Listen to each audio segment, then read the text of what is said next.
Green Party here in Sweden, they came up with this brilliant thing.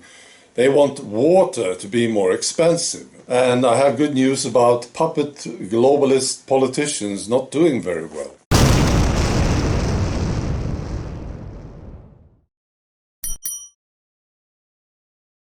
Stefan, går det bra? Ja, det går bra. Tack så mycket. Ja, varsågod. Yeah, I love your Swedish. It's very good. You are very kind. To be honest, I speak more in my past. I spoke more Norwegian than Swedish, so I probably get the two a bit confused. But it's a little bit like English and Scottish. We can understand each other. Yeah, and I think it's the same in Scandinavia, right? Yeah, between Norway and Sweden, we understand each other pretty well. Yeah. Yes, and what a absolutely beautiful, stunning part of the world you live in. Yes, I agree. Yeah. Wonderful people, although maybe not all of them awake. Not all of them. Well, there's quite a few of them are awake actually in Sweden, but not many enough. Not enough. Yes. Of course.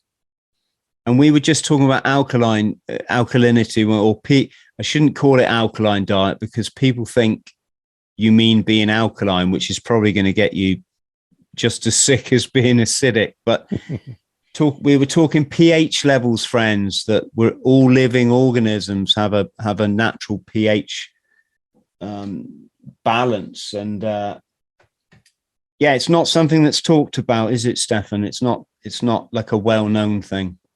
No, I can actually tell you a story about this. I got bad stomach ache back in 2008, and I started to study this stuff, and I don't know anything like you do, but I did understand this thing about acidity, and that you have to do something about it. So I started eating broccoli and spinach. Just like you told me now, yeah. And I was doing, I put spinach in a pot with water, and I boiled it, and I drank the water. I was doing this stuff, and it cured me totally. And I haven't had any problems since then.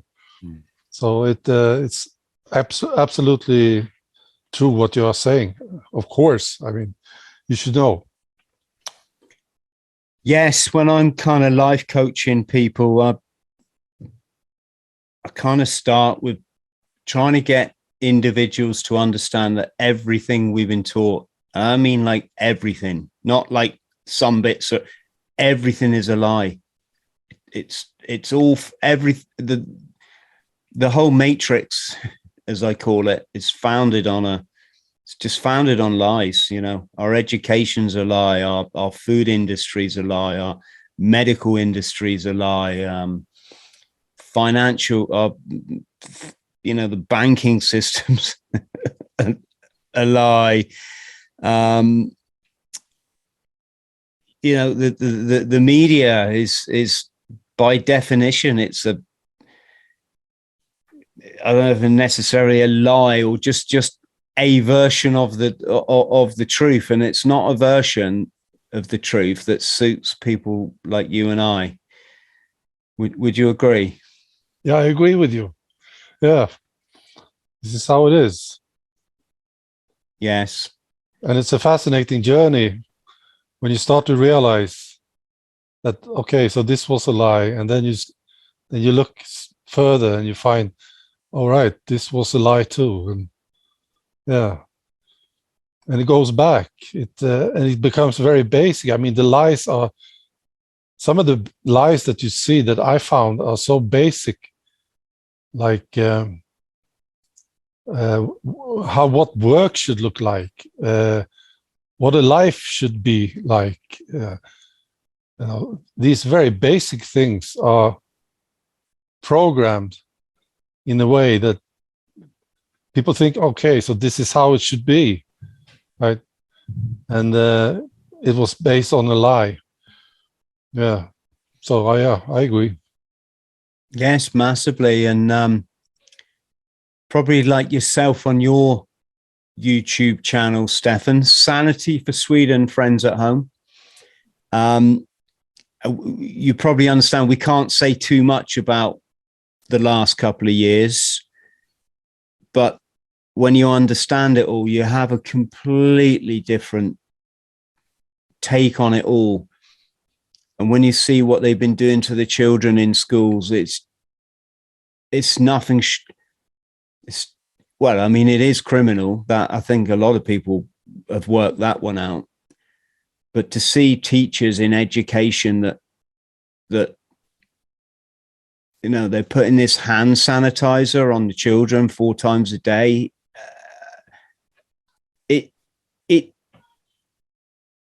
it's just so stupid. Sorry, folks, I can't. You know, it goes against it goes against everything we had drummed into us as kids. Is like, get dirty, you know, eat a bit of dirt. It's good, you know, mix with people that are ill. That's, you know, this is what your body needs to thrive and survive. And when you see now, it's like everyone thinks if you kill every single bacteria on the planet, then that's a good. it's Yeah, I talked to my father about this. You know, my father was brought up as a farmer's son, together with 11 siblings, right? And he was working with the cows and the horses and pigs, and he just bought this whole thing. Oh, by the way, I'm not posting this video on YouTube. I don't know if you are. So I feel okay to just say what I want. I will be posting it on Rumble. So, yeah. Yeah, whatever. I'll we normally post to YouTube. I think I'm one of the very few truth channels that's left. Oh yeah. Following what's been going on. There were some wonderful channels. Amazing Polly, she was great. Yeah. I mean, even David Icke is, you know, he was one of the first to go, and it was simply because some of these platforms, I'm saying no names, they have a set of rules, and they're quite, in that respect, they're quite fair, because if you don't break them, then you don't lose your platform, right? So we just developed a way of speaking that didn't. Is kind of abstract, but everybody knows what you're talking about, and that's why we're still here. Right. So I understand. So I will try to fit into this. So I was talking to my dad, and he totally bought this whole thing, and we were discussing this, and I was so surprised about this and then I asked him about his childhood. Right. And I asked him, I mean, what happened? You got sick, right? But you were pretty healthy, weren't you? Right. And then you had a pretty good life, didn't you? And I talked about the immune system and, you know, getting dirty and meeting people and all this stuff. And it was like I saw that he remembered this, you see? But then I saw how he just flicked over to the narrative and thought, no, I have to isolate. You know, I'm telling people to wear the diaper and everything, and, you know, taking this thing is the best thing I can do. But there was a moment, a brief moment, where he was actually thinking and remembering this thing about getting involved with other people, and that this could be a good thing. And this is how he was raised. You know? So he had this knowledge already, but he just forgot about it. I was very surprised, and it was tragic to see this. Yeah, the conditioning is very strong. You know, very strong. We saw it we saw it during and subsequently since, can we say, certain events that may or may not have taken place in America 20 years ago, with things falling out the sky. You know, the conditioning is strong. And I guess I'll ask you this question then, Stefan. What is it that makes people see it when so many, you know, I mean, personally, I've got quite an inquiring mind, but I can recognize that there was a time in my life that I would have just gone along with a narrative. You know, I mean, I was in the military, so that's a great example how you just don't question. You it's not that you don't question it; it's like you don't know to question it, because that's just the narrative, right? And obviously, it kind of works quite well if you're controlling the military. But I think I took such a kick in the teeth through addiction. So I like really crashed bad. And when I was down there and I looked around and there was nobody about, you know, then I kind of just started to understand life isn't what you think it is. It's not this great, fair, kind thing with wonderful people that are going to come and help you. And, you know, it's not that. And it's a lot of hypocrisy, etc., etc. That was like my first awakening, but it still wasn't for another 7 years. And I was studying youth work at university, and my lecturer said to me, he said, "Chris, have you seen this video about the Pentagon? It's like, you know, I'm not going to say anything more, folks, but you kind of can get what I'm talking about." And they were like, you know, it's like maybe not this thing, but it's more likely it would. And I went back. It was the early days of the internet. It was the old dial-up connection that made that weird screeching noise. And I looked at this video, and you know, you'd have to be really brainwashed or really like not smart to not see what this guy was talking about. And I think at that moment, that was like my kind of, oh my God, we have been lied to, haven't we? There's something, but even then, it was, Stefan, it was probably another 3 years of trying to convince myself that this reality was true, that I wasn't, you know, making too much of this, and it's difficult because you've got the power of the media trying to convince you that you're mad and that you know, that this is this and this is how it is. And there was one thing related to that scenario. I won't mention it again, but there was like what I call one smoking gun that you could not dispute unless you were just plain crazy.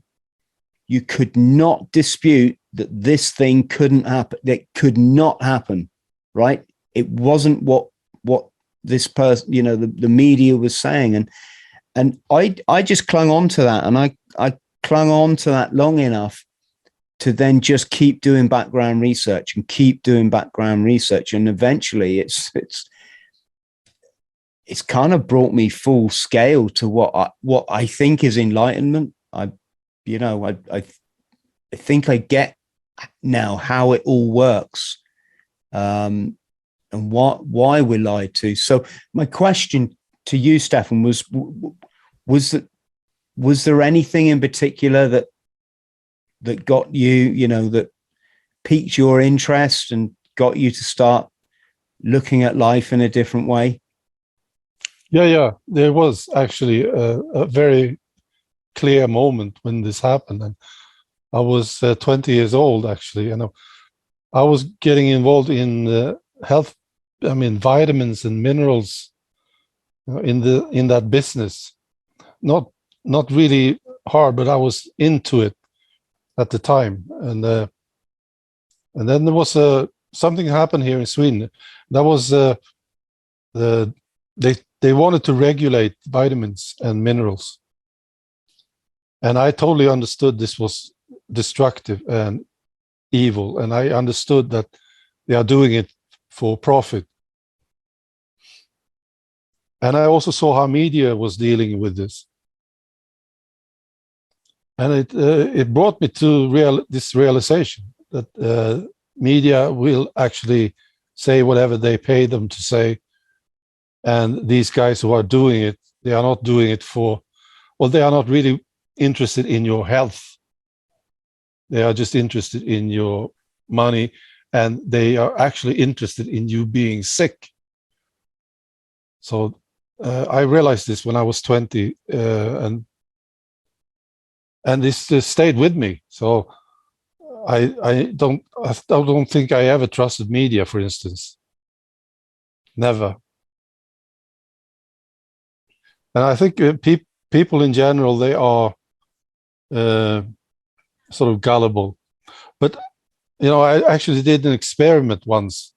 I was standing in line to pay groceries, and there were, they have these billboards, these papers. They showed the headlines right next to the cashier, right? And there were two headlines, and one of them said something about rich people drinking blood, blah blah, and so on. It was this terrible headline, and there was this guy standing in front of me, and I said, I want to know what he thinks about this. So I asked him, what do you think about this? Oh, I don't believe it, he said.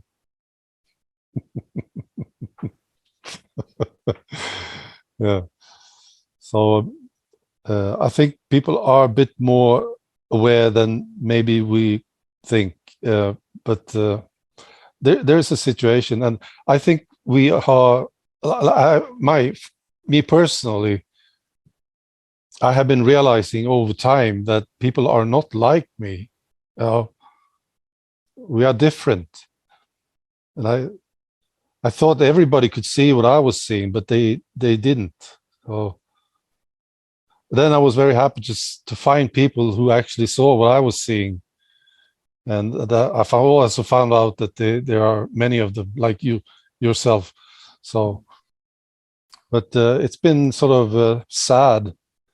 This is a sad part of this thing, that realizing that people aren't really interested in this stuff.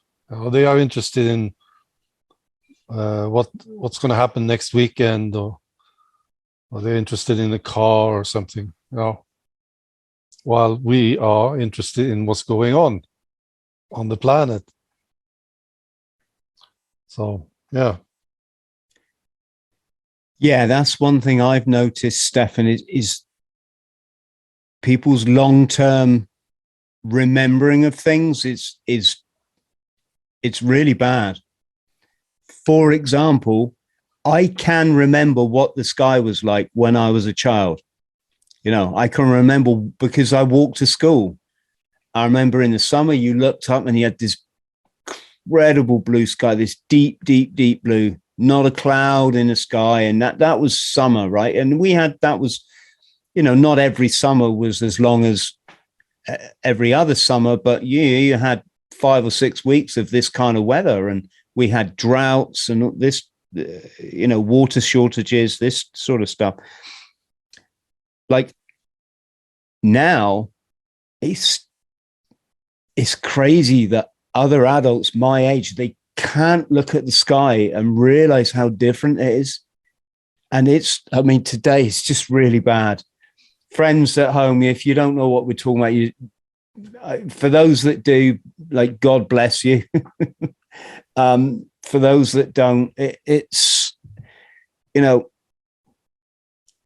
they're messing with the skies, and it's so obvious.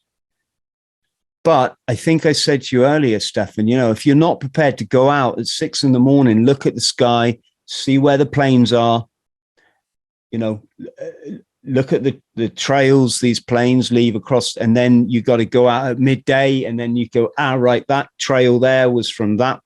And then you go out at 6 o'clock at night, by which time the trail that was there, it's kind of drifted over here, but now it's enormous. It's, you know, this huge, bizarre shaped cloud. And I think, like you said, who's prepared to do that? Especially if they don't even really have a care about what's, you know, like you said, they're thinking about like the football next week or something, or, but it's crazy. It's a crazy world, huh? Yeah, it is. Yeah. Well, as I told you, I have not looked into this thing with the skies, and I suppose it's different where you live, because I don't see any of this here. Now, I live in the countryside in Sweden. Not many people live here, actually, where I live, compared to other parts of Sweden. I don't know, but I don't see it here. We don't have this situation that you are describing. So, and I haven't looked into it at all. I have friends who are into it very much, talk about it, but I'm not that interested in this part. Maybe it's because I don't see it's not personal. Yeah. Well, where I am, you can't help be interested, because as I said earlier, you know, we don't have an airport here. We're not on any flight routes, not any, you know. And yet by 6 or 7 in the morning, there's like 9 airplanes in the sky at the same time. It's, you know, there's no reason for it. So, and like I say, if it wasn't for the fact that the effect it has, then you wouldn't care, would you? You know, there's 9 airplanes. Who gives a shit, you know? But when it literally steals all your sunny days, like I said, we've had a couple that not yesterday, but the 2 days before that were just 2 days of luxury. The sky almost went back blue again. It just makes you question what's going on, and and it makes you question, what if, you know, what if they weren't going over? Would we all be burning to death? Because the heat these last couple, it's been intense. It's been great if you like to go outside in the garden and you like a bit of a suntan. It's brilliant, but it makes you wonder: is that part of the reason? What's it doing to vitamin D levels, to humanity as a whole? There's a documentary out there I encourage anybody to watch. It's called, I'll have to try and put the link below, but it's something like What's Going On with the Skies, or something like this. And it was a guy that like really followed this, and he went out to Hawaii, where they've got the same thing. And they've got trees that are now dying. The bark, you can just like peel it off the trees because the soil is changing, because particles in the air are don't quote me on this, folks, with like aluminium and stuff, and it's changing the pH level of the soil. And one of the reasons given is that this then forces farmers and people who want to grow any kind of crops to have to go and get the genetically modified seed from these big, companies that may begin with M. So, I mean, that's kind of as much as I can. And they call it cloud seeding, and it is a thing. It's not like it's just, completely denied or anything. There's conferences about it in America and stuff. It's a massive unknown, but it affects us so much here. It affects us so much, Steph, and that's why I love the sun. I love days without rain, but we don't get that. We have almost every day is like almost every day is a cloudy day, bar the odd, little bit here and there. So it is a big thing. It is a big thing. And it just amazes me how, like, even if you weren't into researching and stuff, how can you not see it? But I guess you just wouldn't figure that plane that went by this morning has led to this evening. Yeah, I guess you just wouldn't figure it. But how's the immigration in Sweden then? Because that's been a big thing, hasn't it? Is it true in Malmö that there's no-go areas? Oh yeah. There's the police have a list of no-go areas in Sweden, or they call them troubled areas or something. Yeah, and there's 61 of them. Last time I checked, it was 61 of them. It's a list from the police headquarters. Yeah, 24 of them are serious, really serious. There are some areas of Sweden, especially Stockholm, Malmö, Gothenburg, where the police need escort if they are called in, or the ambulance is called in. They need escort to make sure that they can actually perform their job. Yeah, so they don't get raped. Yeah, well, they get attacked. Yeah. See, that's the thing. I'm sorry, I'm kind of making a joke, but it's also that Sweden is now known as the rape capital of Europe. Yeah. And anyone that's been in your wonderful country, as I have, on and off for several years, will know the Swedish are the most beautiful, harmless people. The crime rate is crazy in Sweden. In Sweden, folks, you go into a shop and it's like it's thousands of pounds worth of merchandise, and there's not even like a security camera. it's just people don't steal shit. It's because the sense of community is so strong, but of course that's being destroyed now. Yeah, it's been destroyed. And it's different now, and especially at least in the big cities. Yeah, and the rape statistics. Actually, the rape thing was one of the reasons why I started doing videos, because I got so pissed off with this. I there's something with me. I feel like a knight, when it comes to ladies. I feel protective. I want to help them. I want to protect them, and it bugs me when young women don't feel safe and they are attacked. And it bugs me very, very much. And I saw this rape statistic going up, and I was reading the stories. I heard about these stories, and it pissed me off so much. And I think it was one of the main reasons why I started doing videos. It's terrible stuff. Sweden used to be very, very, very safe. It was like ridiculous, A lady could walk through Stockholm, no problem, at 2:00 in the morning, and she wouldn't be. There was no problems, you see. So, well, of course there were things happened, of course, but relatively speaking, it was very, very safe.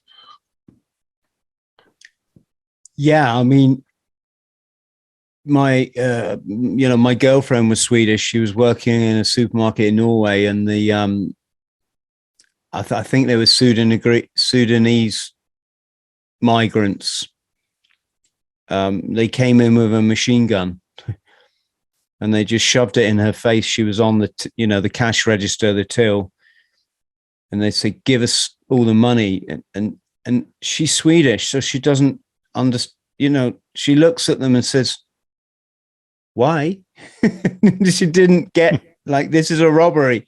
Like, I totally get it.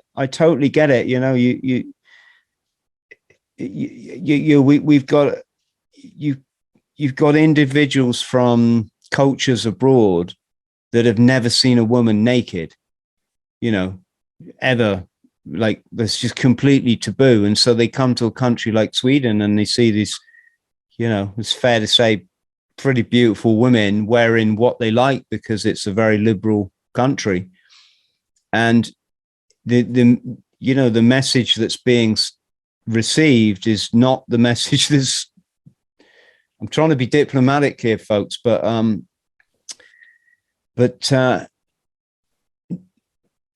do you feel like it's part of the agenda to destroy identity in Europe? Yeah, I think so. Yeah. It was too good, you see. I think that's the problem.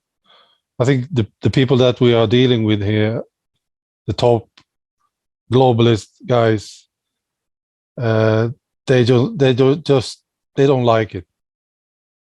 People enjoying themselves, having a good time, feeling happy, free, no, safe.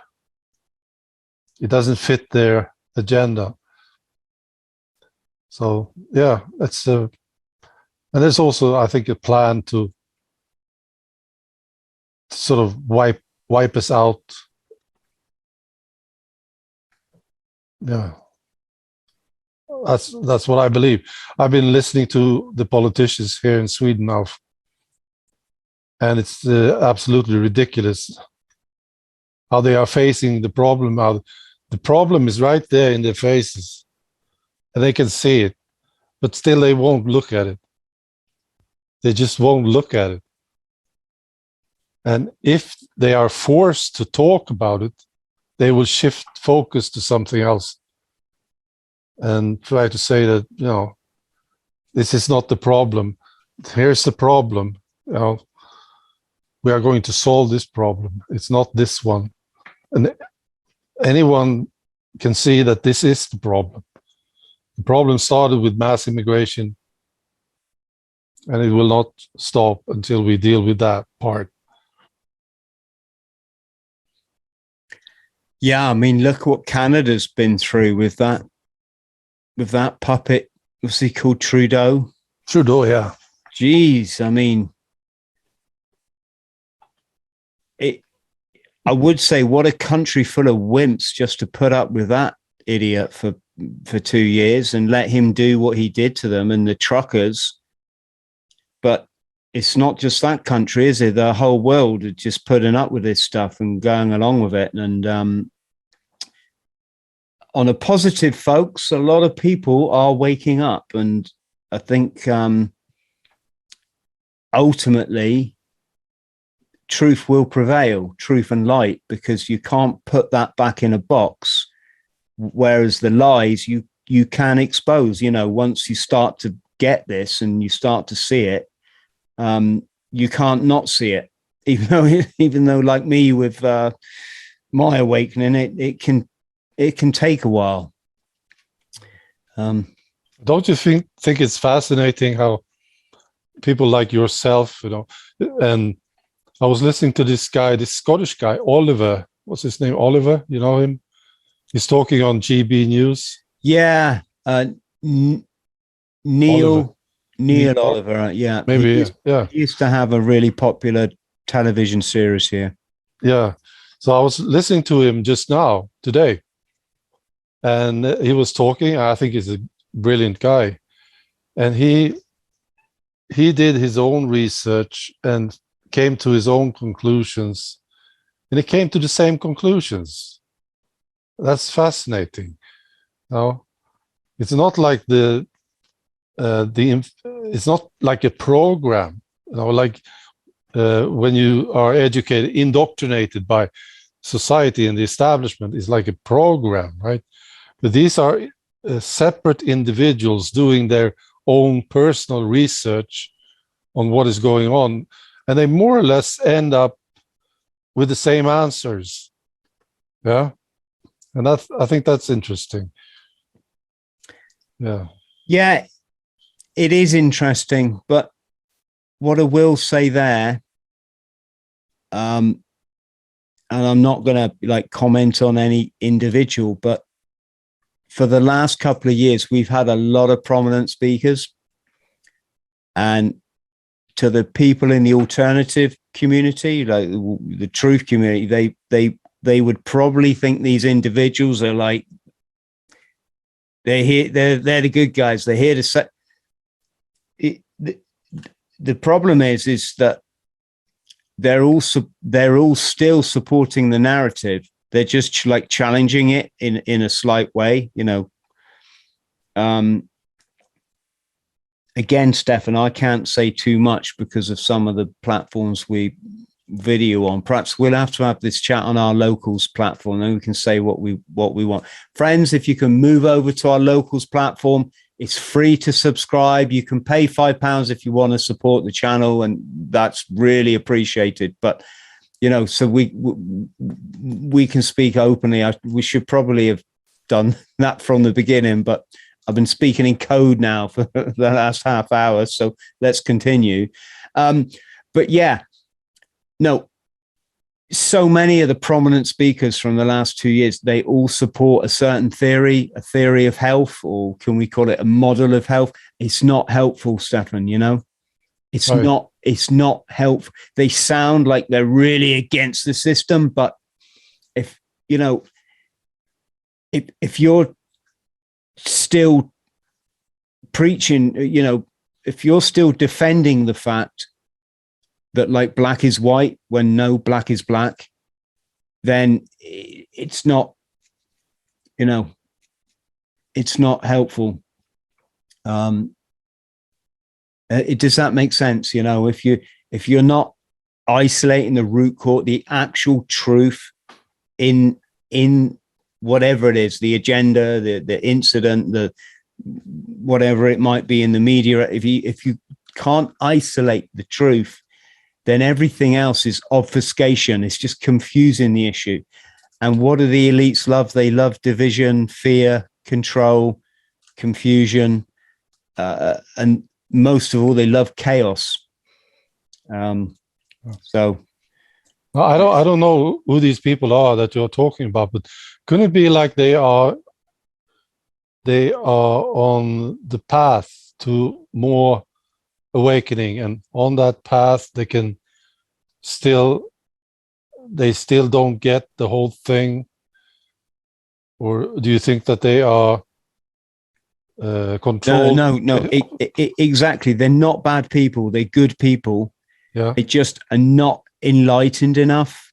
Right. They're what in spiritual terms is what's called fourth dimension.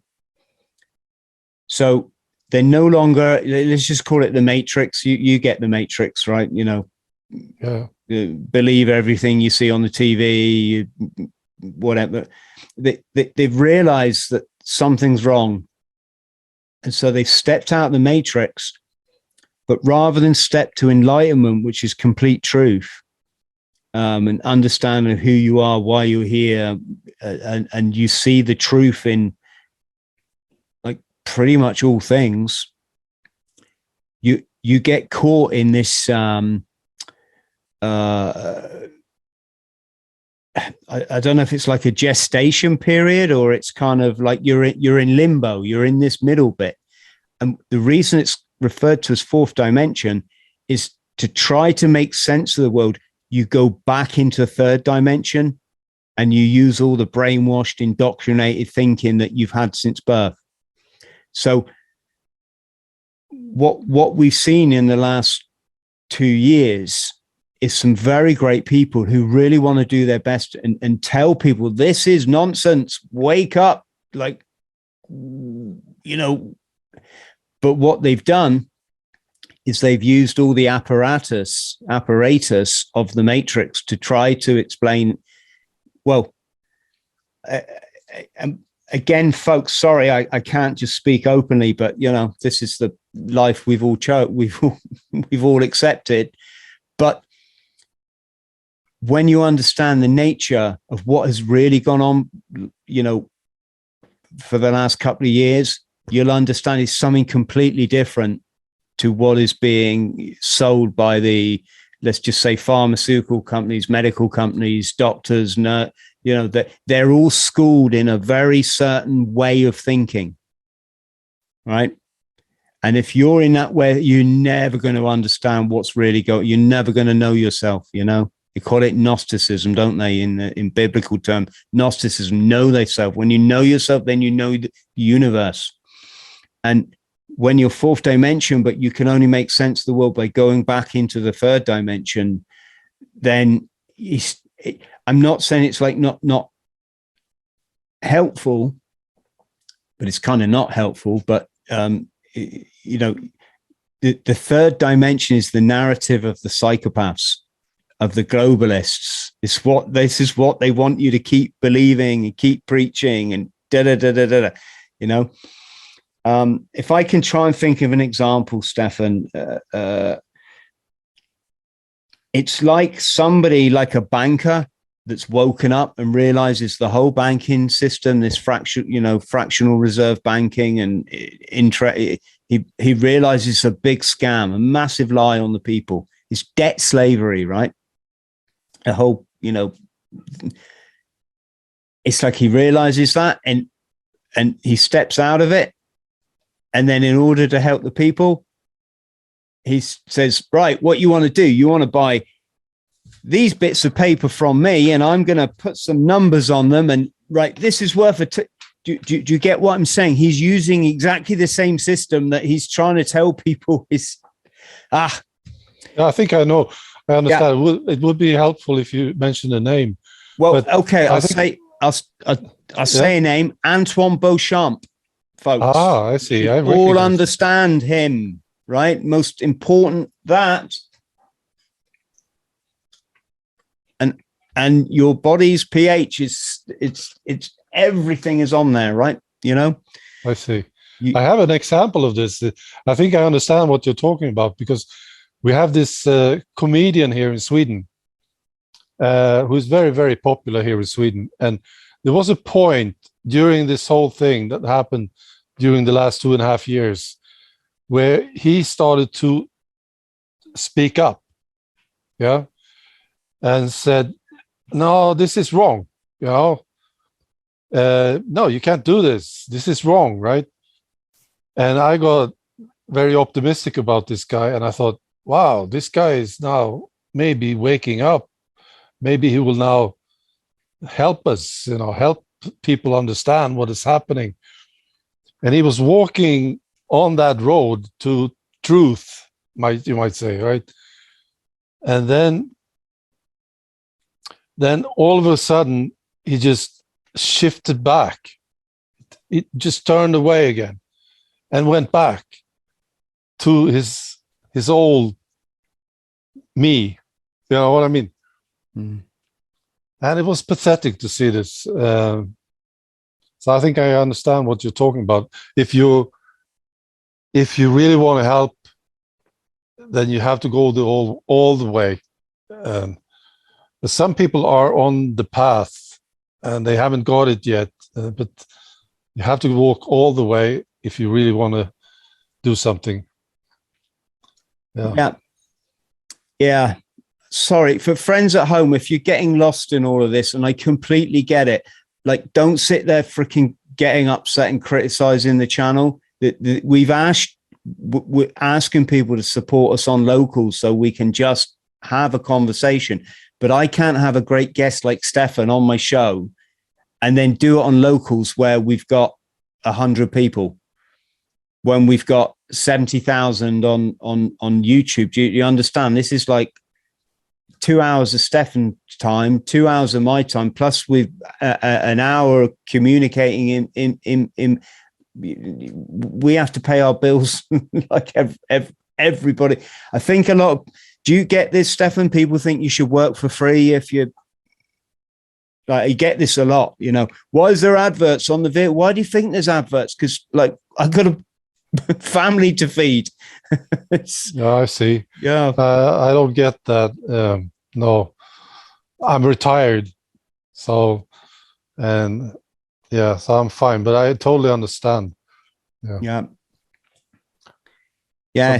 Some people have, I love my viewers and I love to read the comments and all the support that I get. It's very, very few of them that are that you are one that I'm sort of wondering what's going on here, you know. But most of them are just fantastic. Yeah. Yeah, I met some great people through, through my writing, but also through the videos. Really nice. Some of them go above and beyond to support me. Send money to the channel, and we couldn't do this without them. So big thank you to you all. What do we think about the transgender agenda then, Stefan? Is it okay for, should men, if you decide to be a woman one day, are you then allowed to enter the women's Olympics? The women's events in the Olympics, I should say. Yeah. No. I think actually I've been talking a lot about this on my channel. I think this is possibly the thing where we can push them back. This is where people are reacting and say, now you've gone too far with this. We don't want to see these big guys competing against the ladies. This is stupid. So I think it's an opportunity for us to draw the line and stop them right there and push them back from there. Yeah, because it doesn't make any sense. They are trying to make it logic, right? Oh, this guy, he wants to be a lady, and he says that he's a lady, so he should compete against these other ladies. Of course, they are trying to make it sound logical, but it doesn't work. It's so against the nature of how you feel as a human, and it's totally unfair. Of course, no. I remember I did a story about this basketball player. I don't know. I can't remember his name now. I think it was in Minneapolis, possibly in the United States, and he identified as a lady, and he was a former Marine, 6'7" tall, right?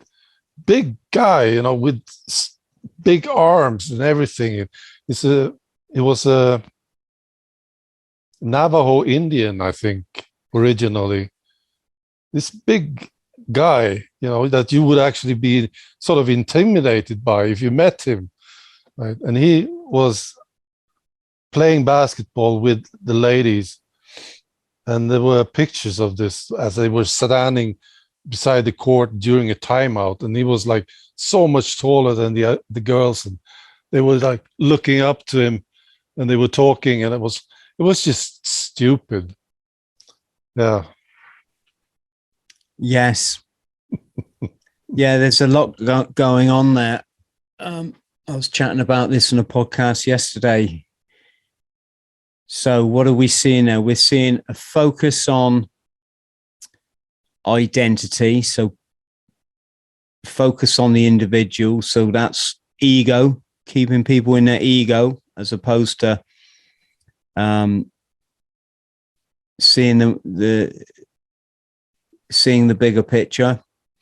Division, as in focusing on people's difference rather than focusing on our similarities, which is, we've got much more similarities between us as human beings as we have as like bits that stick out of our body or don't stick out, as the case may be, or stick out when you don't want them to stick out.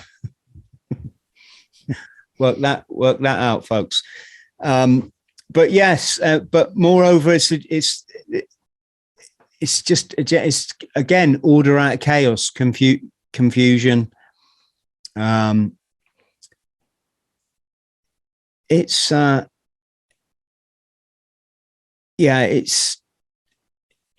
shame that we can't encourage people as well to love themselves for what you are and what you're born as, and and not feel that you have to conform to any particular sort of gender stereotype. Is this been a big thing in Sweden, Stefan? Have you had these like these drag queens in schools and this kind of thing? Funny enough, we don't have this thing here. I haven't seen it. I don't see it as a problem in Sweden, really. So fortunately, we don't have this problem. It could be that I just don't know about it. But I think if there was a problem here, I would have heard about it and I would talk about it. But the stories that I've been covering are usually from, New Zealand, Australia, Canada, United States. Well, that's where it's the worst. That's what I believe. Yeah, it gets a disproportionate. This is the other thing, the disproportionate amount of airtime.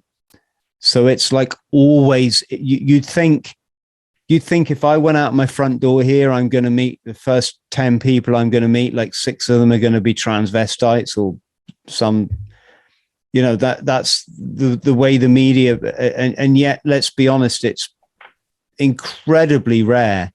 Yeah. That you meet, you meet someone with a gender identity thing going on. Folks at home, we're not judging people here or whatever, but people dress up, be who they want. People want to change parts of their body. I really wish they wouldn't, but that's individual choice. And if I was born in a different time, a different place, maybe it would be me. That's not the issue. The issue is disproportionate. It's getting like thrust on people as though like this is just like a massively normal thing. And the confusion it must cause for young people who are not at an age where they can make sense of themselves, because it takes a lifetime to do that. It takes a lifetime to understand yourself and where you are sexually or genderally. And the fact now that this is just shoved on children, there's like parents putting their 10-year-olds up for gender reassignment surgery. It's just criminal. What if that child gets to like 14 and suddenly thinks, no, actually, I really am a boy, or want to be a boy or girl, or whatever the case, and yet they've been placed on tablets and hormone tablets, or they've had surgery or what? It's just it's insane. Yeah, it is. It's disgusting. I remember listening to an interview with this young woman who regretted the transformation that she did when she was young. And she said one thing that sticks to my mind. And she said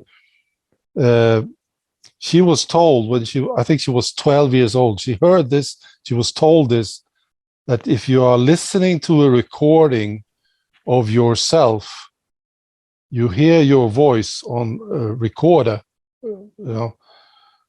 and you don't like your voice, this may be a sign that you are that you should change your gender. Did you ever hear anything like this stupid? I remember when I heard my voice the first time, oh, is this me? That sounds weird,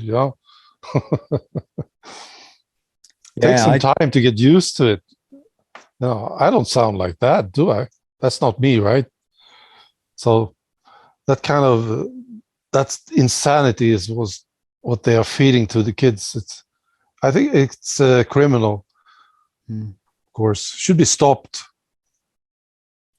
Yeah, and without, like I keep saying, without going into too much detail, but how did Sweden react to the last 24 months? Because you kind of shunned a lot of the severe measures like the lockdowns and stuff. Was everyone still wearing, I call it wearing your underpants on your face? Yeah. Because it's that utterly ridiculous that you think this is the thing I was trying to say that I couldn't say, is when you understand the nature of health, you'll understand why, like you'd never be doing any of that stuff. Right? Instead, you'd be eating vegetables and taking moderate exercise, having a cold shower every day, if you know, as long as you can bear, at least. There's much better ways, is what I'm trying to say, much, you know, that actually have grounding in science, not as opposed to like grounding in CNN or whatever the case may be. Yeah. But yeah, were people like going along with it? Were people angry that Sweden wasn't doing what the rest of the world was? How was it? Some were, yeah. It was a big difference between the cities and the countryside. And I was talking about this the other day, actually, with a friend. And where I live, it was very hard to find people wearing this underpants on their faces. It was hard to find them. There were very, very few. So, and still the authorities strongly recommended people to wear them. And I was very happy to see this. People didn't buy it. They didn't want it. And in the city, it was different. It was like, maybe it was like, I don't know the numbers, but it was different. You know, I went into Stockholm at one point and I saw that there were more people there wearing this diaper. Yeah. I also went to see my father in Stockholm. He was taken into hospital. This was during the time when it was really tough. You know, the pressure from the authorities and from media was incredible. And everybody should wear the diaper, you know, in the hospital. And we came there to see my father, and they handed me and my girlfriend, we came and they handed us a diaper and this visor. You know, this is what you should wear. And I didn't put them on, and my girlfriend did. And she was wearing it for maybe 30 seconds, and then she took it off because she couldn't talk. You know, we could and the nurse came back in, and she saw that we weren't wearing the stuff, and she didn't say anything. So I never wore it. I would never wear it. But I think in general, Swedes are, well, they don't want it. They don't like it. No. What's it like in England? It's kind of a mix. So, for example, you've still got people doing it now. Like you even still see people sitting in a bus stop all on their own. Like there's nobody for, you know, well, you're maybe I'm running past or something. They're just quite happy to sit there with it. In the shops now, for every like 50 people, there's still 2 or 3 still, you know, I call it believing a bogeyman. Back in the day, it was hard. My thing was like, I didn't care if you ascribe to that in life, if you believe in, you know, let's be honest, you're told that from birth that this is how you get sick. So you can't really blame people for going along with it all. But it was the people that understood that this wasn't helpful, but they still did it, knowing that you're just putting that shit onto your kids. You know, your kids are going to have to live with a completely fictitious model of science for the rest of their lives. This had become the norm. You had to go and say no to the teacher at school. We don't want you putting that stuff on my child's hands. It's fucking alcohol, for fuck's sake. I'm not, it is a chemical. Putting it on the kids 4 times a day, killing all the bacteria that's really good for you, and all the stuff that's not, is going to survive that shit anyway. It's just in crazy. So that was what it was like. Personally, I never even owned one, ever. I had to go for a cancer test. It's fine, folks. I didn't think I had cancer, but I had a lump, and,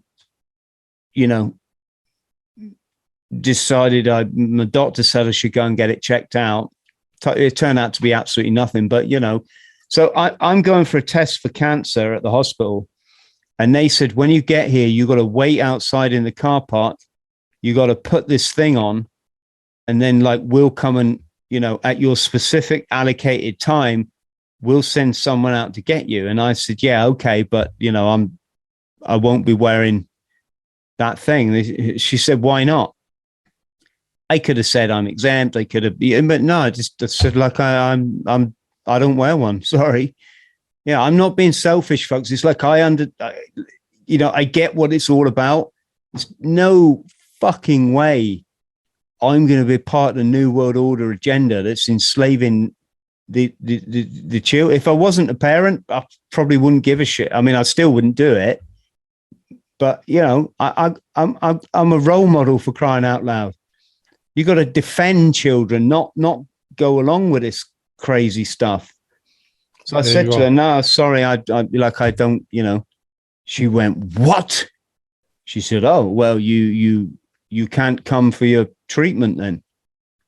I was like, okay, and she put the phone down and she said something like, so just wear it. And she so I went, and of course I didn't wear it, and fucking nothing happened.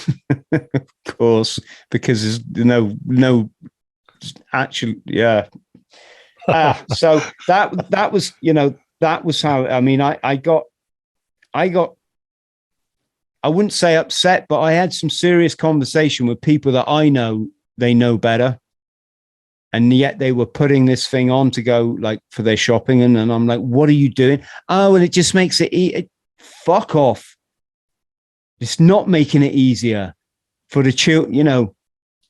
You're taking the easy way out because you're scared of a 17-year-old shelf stacker coming up to you in the supermarket and going, it's essentially what it comes down to. Somebody's gonna, no disrespect to people that stack shelves. I've done that, really enjoyed it.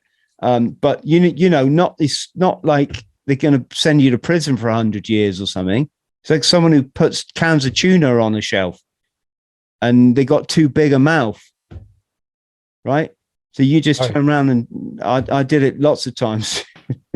Said I got thrown out of 3 places. I didn't mind, except I was with my kid for 2 of those times. Uh-huh. And it was fine. We left the shop and I said, son, this is what a legend looks like. Yeah. I mean it, Yeah. Fucking be it. Anyone can be a coward, easy to be a coward, isn't it? That's just so that was my thing, Stefan. It was people that knew better. And I'm pleased to say, I'm thinking of one person in particular that after I had that chat, it was, what the fuck did you bring children into this world just to be a gutless coward? Why? And they were like, oh yeah, now you put it I'm like, yeah, exactly. That was it. Next time I went in a shop with them, the girl behind the counter went, and my friend turned around and went, because we don't wear them. I was like, yes. Wow, that's great. I love it. I just love this stuff. Yeah, it's the new world order. You know, you're either like with it or you're against that. You can't like have it both. You can't have it both ways, can you? You know. Right. I totally agree with you. It's very easy to be a coward. Yeah. Yeah. My girlfriend was in a hospital checking something during this time, and when she came to the reception, she was handed this diaper, and she was waiting for a while. She didn't put it on, and then she was called and came into this doctor's room, and there were two doctors there, nurses, and she was to talk to them. And she came in without the diaper, and she sat down and she said, "I'm not wearing it." And they said, "Oh, well, that's fine. It's your choice." And they were both wearing it. And she said, on my account, you don't have to wear it. She said, she told them. And you know what they did? They said, "Oh, good." And they took them off, relieved. Yeah, it's just terrorism, you know. And they know, of course, these nurses, they know it's no good. They know it. Well, some of them do, some of them don't. You know, this is again, friends at home. This is what I'm trying to say earlier, but I can't say. You know, this is a red flag for all of us that we got no freedom of speech now. Well, geez, I've been threatened to be thrown off all social media. It's just stupid. Like, I'm a harmless guy. You know? I like one thing, and it's called love. And I'm the, you know, enemy number one.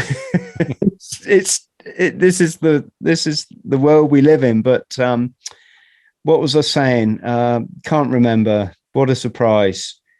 I can't remember, but I'm serious. When I went for that cancer test, Stefan, if they had insisted, then I just wouldn't have gone. And if I died which I wouldn't have done because I live quite a healthy lifestyle, but if I die, I die. I'm not going to be a slave. Sorry. Just, I literally would, I'd choose death over being a coward any day of the week.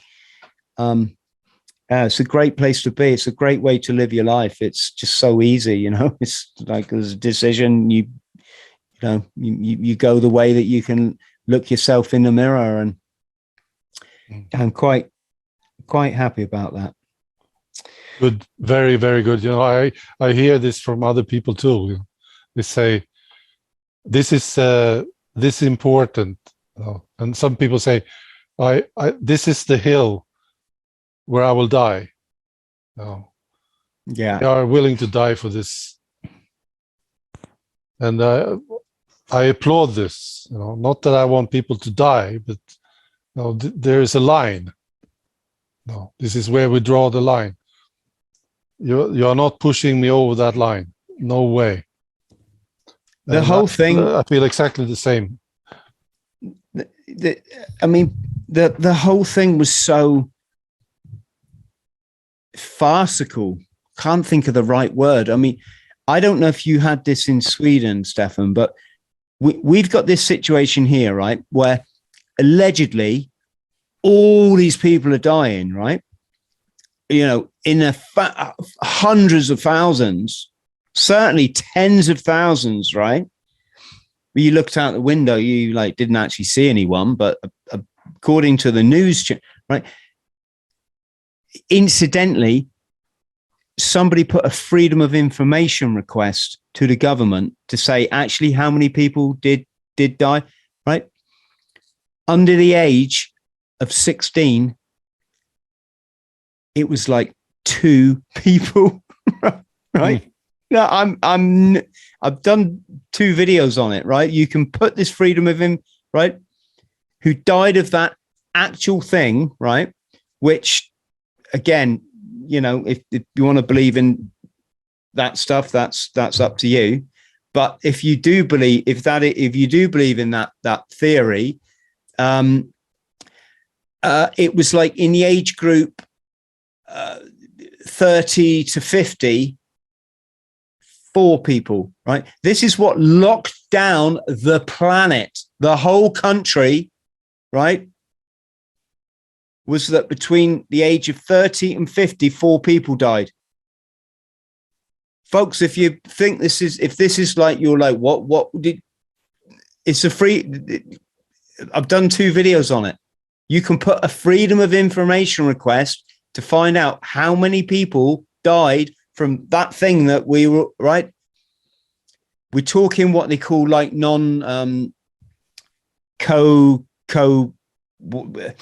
comorbidity, all right? So, you know, people that just died from the thing is what I'm saying. Like they weren't diabetic or asthma or heart or what. But it anyway, regardless of that, because we didn't know that. And still people probably gobsmacked now that I've just said it, right? But we didn't know that, Stefan. But back at the time when these tens of thousands of people are all dying, what were our nurses doing? They're making TikTok videos of dance routines. Like they thought they were the fucking kids from Fame or something. You know, I don't know if you had that in Sweden, but I saw the video. You know, and I made a social media post just about the fucking idiocracy of it. Not just the fact that they're wearing all the protective clothing that we're paying for this this thing, that they're wearing it all in these videos, all thinking that they're like fucking Michael Jackson. But the insanity of, like, if this was for real, you should all be working your asses off or being at home sleeping and, you know, watching Netflix and good effort to you.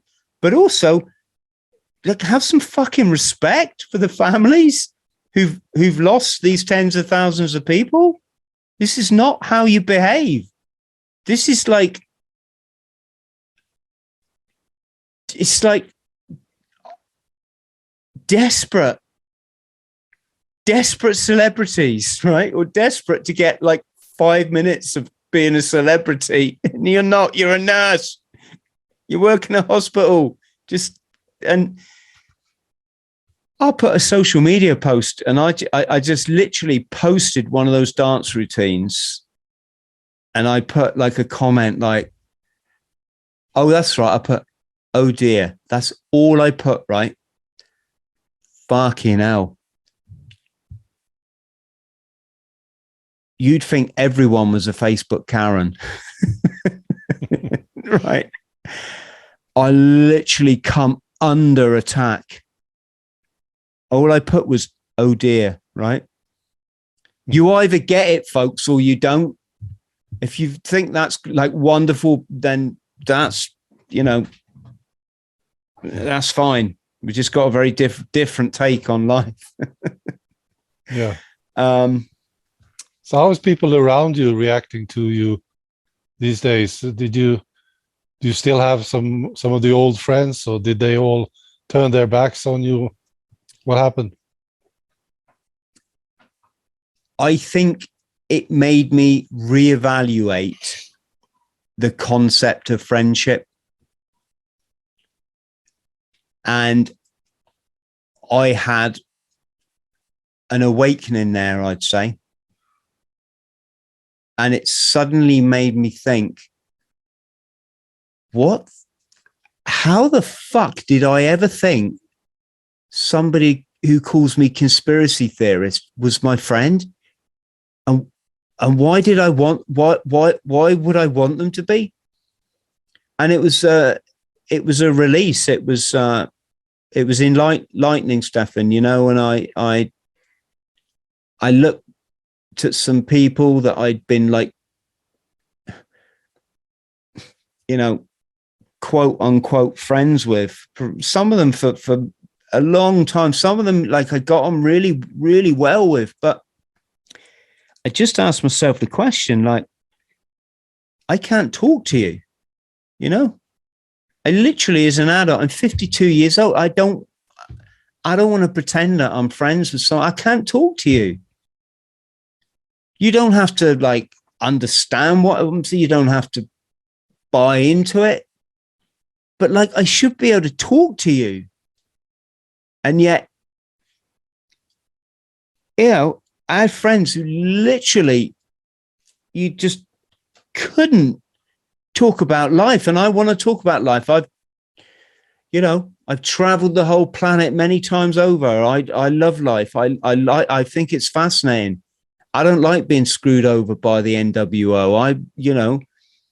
I don't believe things just fall out the sky. Well, not for the reasons they're given, because I've got something called a bit of intelligence. And yet, if you're calling me your friend and I can't talk to you about this, they can't even talk. You start the conversation, it's like, oh, that's all that fucking stupid. And it just made me realize that it's no malice whatsoever, Stefan. I love these people, and I always will. I have nothing, but I just thought, like, I don't want to spend my time with you anymore. I'm sorry. You know, I want stimulating, enlightened conversation. I don't want to like be pretending that like I'm having a great time when I can't even talk about any adult stuff with you, because you just it fucks up your conditioning and you get so yeah, that was how it was. Yeah, I mean that's life though. I mean that's life as a podcast host. You know, it's life being ex-military. You there's no way you're never going to please everyone. And why would you want to? I just try and please the people that get something out of it. But what I will say is I did like motivational videos pretty much every day. I try to do one every day. And I did them through lockdown, and I did a lot of podcasts, and I got so many messages saying, Chris, you saved my life during lockdown. I'm not bigging myself up here, Stefan. I probably should stop and think about that a bit more, really, and pat myself on the back. But I'm not that. I always just keep going through life. But, you know, if you think about that, well, I'm glad I saved your life. And what better result can I get? You know, why would I want to be anything different? So sorry, does that answer you? You're saying how's other people react to me, and it's you know, a difficult question to answer, but I think it was all a great, even though the horribleness of the whole 2 years, all of it, especially when you understand the globalist agenda, that I learned a lot through it, and I think a lot of good came out of it. How about yourself? Well, I think it's quite similar. That's a great story. Thank you. Makes me think. Yeah, I had similar. I've always been interested in people. Very curious. I've been a curious man, basically. When I go to parties or when I meet people, I always ask them questions. Because I get curious about them. I'm more like interested in others than I try to be interesting myself. So it always happens. I ask these questions. And some people say that when I'm at a social gathering, they always expect something to happen because I will ask this question that a lot of people wanted to ask, but nobody dared to ask this question. You see, and I'm the one asking it. So this is how I am as a person. And then during these last 2.5 years, I noticed a change with myself that got me worried, actually, and I'm still concerned about it. That I lost interest in a lot of these people that I used to be interested in. I just totally lost interest in them when I realized that they were just obedient citizens doing what they are told, not questioning anything. And I was just looking at them and I said, I'm not interested in this guy anymore. And it got me worried because I am not like that. But it stayed with me too. So it's not that I got back to being interested. It's just, that's how it is now. I'm just not interested in them. And the funny thing is that I noticed is all that, it was like I was balancing it. I lost interest in this part of society, and all this interest went over to all the other ones. So I became much more interested in people that were not like that. They did question things. They were not obedient citizens. They didn't comply. So I became very interested in them instead. So it sort of shifted my whole interest, focus in life. So this was a major change for me. And I also lost a lot of friends, of course, so-called friends. And I totally agree with you. Why would I be interested in being a friend, having this person as a friend, if I can't talk to him? It's a very good point that you make. If I can't talk to you, why? What's going to happen? Nothing, right? We can talk about things that are safe only. That's not interesting. That's not a relationship. It's just something. It's just silly, isn't it? Yeah, massively. And I tell you another thing that, like, I wish people could understand is, so I'm in the media. That's my job. I'm a show host. I'm a writer. I do some public speaking. I do some adventuring and some crazy stunts or at least one crazy stunt every year. And yeah, I worked hard, Stefan, to get here. Yeah, it's not, you're a content creator. It's not easy. It's consistent effort. It's a lot. 18-hour days was just normal for me for many years of my life. Sometimes 48 hours just sat in front of here, writing. Yeah, I work hard, but in addition, I've lived, worked, and traveled in 85 countries across all 7 continents. I studied to master's degree level in the social sciences. I wrote 6 books, one of them an international bestseller. I've been to the depths of mental health, illness, chronic addiction, and got myself back with no help, no medical help, no support groups, nothing, just me, right? I've backpacked through every single country in North, Central, and South America. I'm a qualified pilot. I'm a qualified skydiver. I'm an Antarctic explorer. I've dived on icebergs in Antarctic polar circle. I've taught street kids in Mozambique. I've driven journalists to India and back. Like, I drove them on a bus to India and back. I could go on. I've got Finland gave me a medal, right? They give me a medal. They gave me the 2nd level commendation of Finland, given to me on the grounds of human generosity. Anyway, what I'm getting to is like I worked hard, and do you know what? I might actually have learned some stuff on that journey that possibly you haven't learned, right?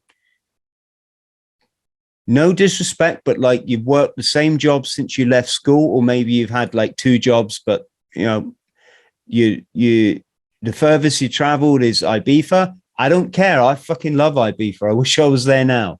But you know, let's be honest, that's like your horizon. And if I meet you, you like always talk about football. Okay. So when I put something on my social media, have the fucking respect that I'm feeding my fucking family by living my life. You know, I'm feeding my family. This is my job. I'm not putting stuff out because I want to, you know, this is not like my personal Facebook page, which you can call me a twat. I don't give a shit. You know, I don't use it because I hate it. I hate social media, to be honest, but as a person in the public, you have to have a profile, right? And it's like, geez, you fucking donut. You're like attacking me on my business page because you know me like privately. You know, imagine if I fucking walked into your place of work, went up to you in front of your boss and went, right, you don't know this. And and last week when we were in that nightclub, you were saying this and It's like,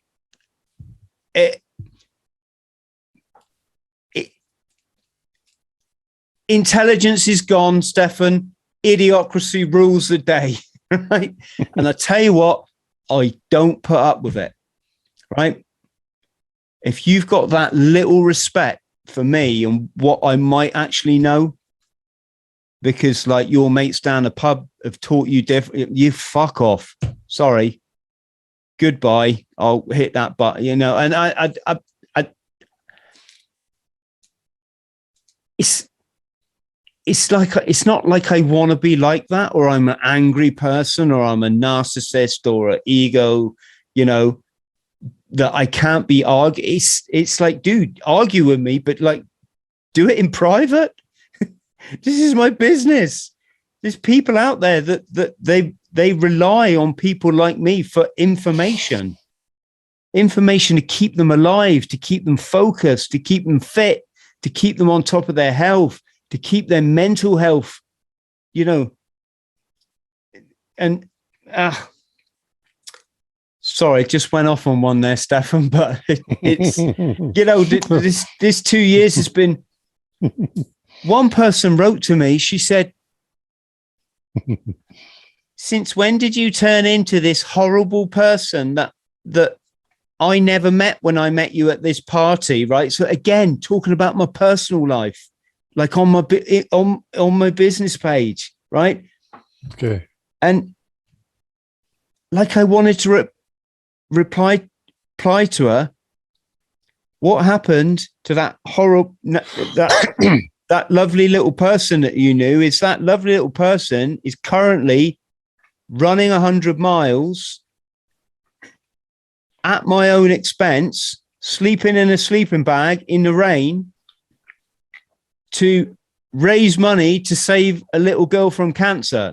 That's what, you know, that was literally what I was doing when this person posted to my, and it's a funny old world, you know? Yeah. It's a funny, it's just that degree of mentalness to go into someone's like place of work. In this case, it's like my social media, and fucking think that that's a fine way to, and to think that you, no disrespect, like some people, if I'm talking to a person that has been to a remote Polynesian island called, I don't know, Wapu Bopu, right? I have the respect to think that they probably know more about that than I do, like, because I've never fucking been there. I don't even know where it is. And yet this person's got their doctorate there. So like, maybe like, okay, I'm really going to learn from this person. Oh no, on social media, it's the opposite. You don't have to know anything, right? Except what you learn in, from the mainstream media news. And, that qualifies you to be an expert on every. Yeah, I see. There we go. We got all that out. So yeah, good. Yes. I was as you were talking about this, I thought about the friend of mine.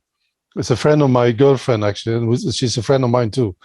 She was telling the story the other day, and she had this people that she was seeing, female friends. She's a female, and they were meeting. I think every year. I think they had this thing that they were doing, right?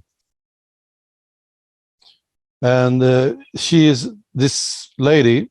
She's awake, and her old friends, they are not, and they have been questioning her, and she got some problems because of this, and then they were about to meet again, as they do every year. I think it's every year they meet, and she was thinking, do I really want to meet these people now? We have a history, and we had some good times, but do I really want to? And then she said something that I thought was quite interesting, and that was the last year or 2 years, she learned to trust herself more. And she paid less attention to what other people might think of her. And she's sort of moving away from this idea that it's important what others might say about her. And instead she's moving into trusting her instinct and trusting her own observations. So she's sort of finding herself in all of this. And I think that was beautiful. And yeah, I really like that. Yeah, very much. I think probably you remember what I was saying about the third dimension, the fourth and the fifth. Yeah. So many people the last couple of years, they found themselves in the fourth one, haven't they? Because they're saying, Chris, I can't wake my family up. And I'm like, it's not your job to. Why would you even try, Do you think someone could have woken you up by shaking you and going, whoa, whoa, whoa? You got to come to this in your own time. And yeah, but all my friends, they call me conspiracy, and I would. They're not really your friends, are they?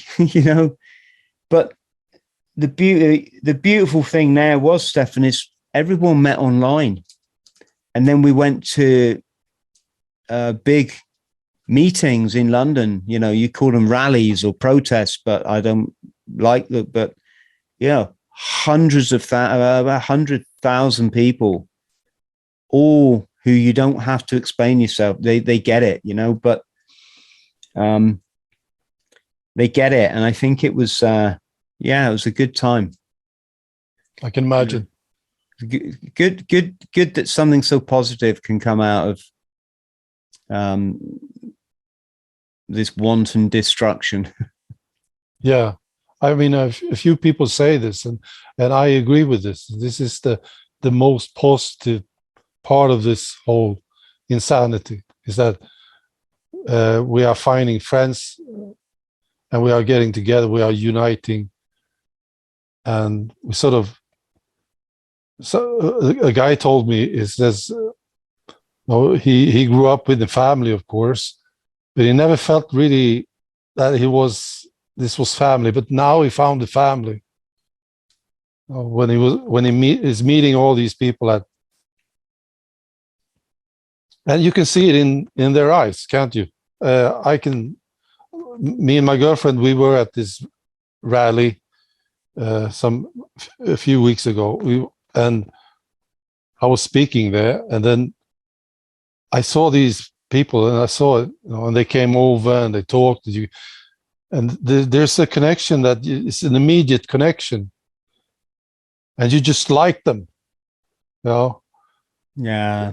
Instinctively, it's just, I like this person. I'm interested. I want to know more about this person, and it's strong. It's not like what it was like in the past. When you met somebody who had the same idea as you in some, whatever. This is strong, this stuff. Yeah. On that note, Stefan, I think that's a great point to close on a positive. Yeah, it was a fantastic talking to you, man, Chris. Well, fantastic. Yeah. What a great guy you are. I think you are a fantastic guy. Yeah. Oh, that is so kind you say that, but I'm really not. I'm just a product of like this wonderful life, I say we're all carbon molecules, so I think you're like me. I don't handle compliments very well. Yeah, it's just that I'm only human too, and probably like a lot of what I've done, what you might call achievements in this world, it's like I've done it for the wrong reason. I went into the military for the wrong reason. Someone bet me I couldn't join the Marines, and I was like, fuck you, I can. I did it to prove, I stuck at it even when it was really, really hard. I stuck there because I couldn't let my parents see me fail, because they both threw me out of home when I was a kid. I was like homeless for the second time, I think at 17, first time at 15, wandering the streets in my school uniform. That was fun. So I joined the military. Like I did all the substance misuse or use or whatever we're going to call it. I just,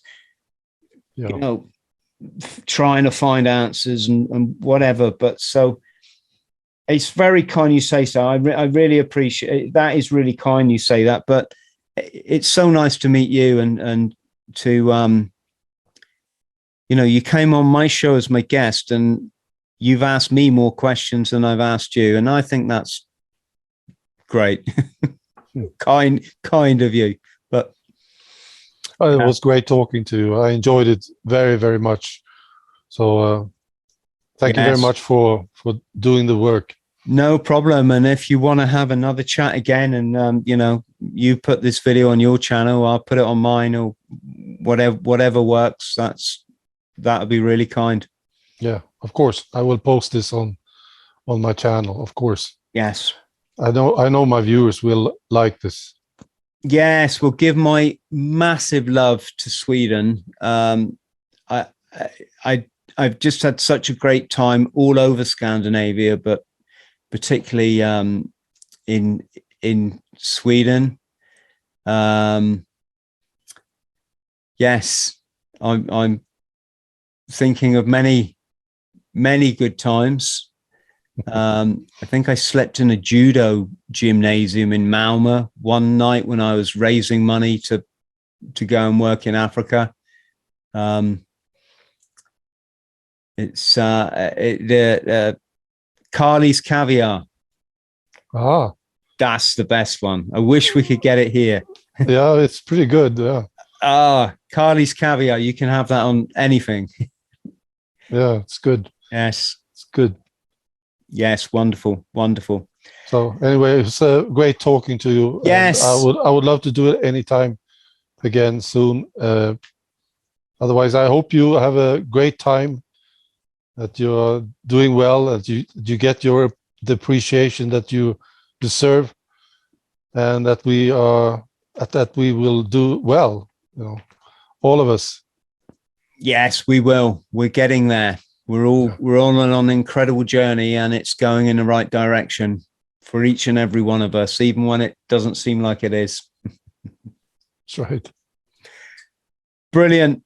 Let me just stop this recording. I'll say to my audience, massive love to you all. If you can like and subscribe, that would be great. I hope you've enjoyed this chat as much as I have, and we'll see you next time.